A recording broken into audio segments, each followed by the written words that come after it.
To go deeper, after Gerard described a horrifying situation, it's obvious for the boys it's traumatizing, it's very negative. You can read lots of affidavits on our website, Military Court Watch. More than 100 testimonies are there of the boys. But what you will not see or read about is the situation and the effect the system has on the family and on the community at large. And this is what I would like to shed more light on. So when the boy goes home after maybe 2 to 3 months in prison, the family will throw a party for him. They will invite everyone, cook the best food, hang a big banner outside the house, celebrating the homecoming of the child, thinking that the problems are all over now. But what in fact they realize when the party is over, that the problems had only just begun. The mothers will tell you how the boys don't sleep at night. They wake up with nightmares, screaming and shouting. Some of them wet their beds at the age of 14, 15, and 16, which is very humiliating. They lose their desire to play with their neighbors or with their classmates because they have lost trust. They no longer who among the boys in the neighborhood or in the classroom have reported them to the authorities, either because they are indeed collaborators or because simply they couldn't withstand the pressure because it's such a severe experience on the boys. So there's a lack of trust among the boys. Many of these children, unfortunately, drop out of school. They lose interest in school. First of all, losing 2 or 3 months of school is quite a lot of time to be able to catch up. Many of these boys are not doing well in school to begin with. Many of them find themselves having to repeat their class because they lost so many months, and they end up in a classroom with younger boys. It's very humiliating, for no reason of themselves. So they spend another year in a lower class with younger boys. It's very humiliating. And then they go back home, and the first thing they remember is the last thing they saw when they were taken out of their bed, which is their father being humiliated, pushed around, insulted by the soldiers, totally helpless, unable to do anything, unable to even get information about why he was arrested or where he is being taken. The mother is crying hysterically. The younger siblings are terrified. So in that boy's eyes, his whole world has collapsed. If your parents could not provide you with safety and security inside your house and couldn't get enough information, then nothing is reliable. And what is worse is for those boys who get caught in the system and they are in fact innocent, because as we can tell from the high conviction rate, 99.74%, is not a system about justice. It is an indication. It is a symptom of what it is all about. It is not about justice. It's not about picking the bad boys from the not bad ones and punishing the ones who are involved in anything. It's about throwing a wide net on the entire community to frighten enough boys and enough families so that nobody ever resists or nobody ever opens up their mouths about anything happening politically around them. So for those boys who are innocent, the world no longer makes sense. We are all brought up in a certain way. So if you do something wrong, there are consequences. The conclusion is if you don't do something wrong, there won't be negative consequences. In this case, this doesn't apply.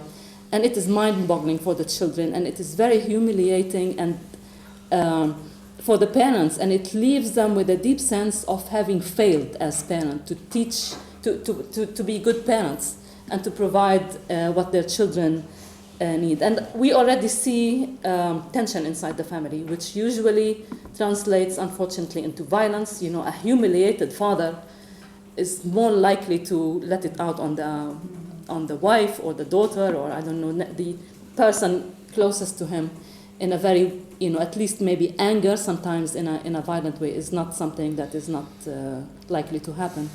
The mothers feel completely helpless. They get stuck between an angry father and a child who needs so much care and love and attention, which they are unable to provide them. And this is what I find, sometimes notice when I visit these villages, the traumatized boy, obviously, a totally lost mother. And then I suggest that maybe the boy needs some counseling, that there are these services. And the first to jump and say no is the father, because he himself had already gone through the system when he was 16 years old.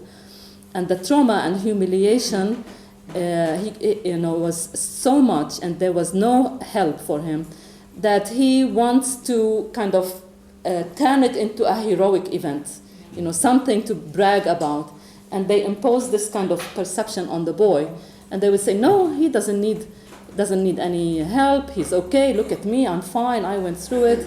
And the mother usually whispers in my ear, and she says, please, my boy needs help. And you know what? My husband needs it too. So it all comes up in this way. And what this leaves these communities is totally helpless. They're not only being told that they have no control over the bigger picture, the politics, the land grab that is happening in front of their eyes, the loss of their land that happened over 47 years, that they have nothing, they can do about it, but also the lack of control inside the house and inside the community itself. Families lose trust with their neighbors, with their relatives. And to just give you an idea as to how frequent these events are, like Gerard said, the army doesn't wait for an incident to happen to go into the village. The army is in the village every single day of the week. This is what exactly one family told me when I asked them, how often do the army come into the village? And they laughed. They said 8 out of 7 days they are here. And they actually pointed out of the window. They said, look, kids were going out of the school. It was around 2 o'clock in the afternoon. And the army were on a rooftop overlooking the main street next to the school, firing stun grenades, firing tear gas, provoking boys. And if you're a 16-year-old boy having lived all your life in this kind of situation, it's not unusual, to not like it and maybe throw stones. And I'm not justifying throwing stones, but it is deliberate provocation which is happening. And this is what the Israelis need as an excuse to throw that big net that we talked about in order to control the population. Parents are simply unable to imagine a better life for their children and themselves.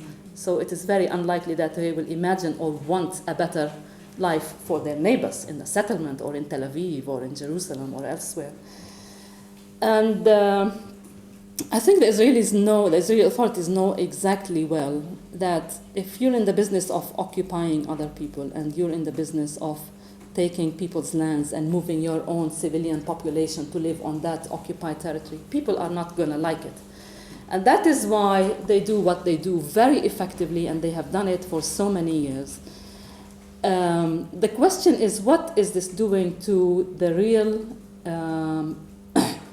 peace process? There's no process at the moment. But I think everything fits together. On the one hand, the Israelis negotiate with the authorities, with the Palestinian leadership, peace. And while at the same time they continue to build settlements, they continue to harass the population, they continue to terrify and terrorize them.